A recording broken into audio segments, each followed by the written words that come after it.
Castellum AI batch screening feature enables users to upload up to 2,000 rows and screen them in 90 seconds or less. Follow these simple steps to begin using the batch search function today.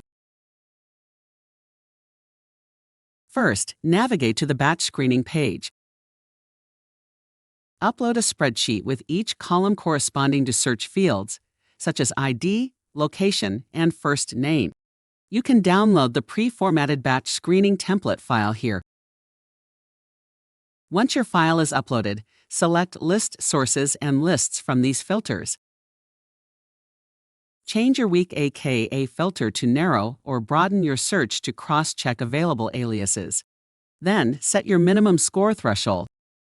Lastly, click Screen to run the batch screen. Each row that has returned results will display the number of results for that query. Select the workflow icon to review and process results. Once you have processed your results through the workflow, they will appear in the Audit tab.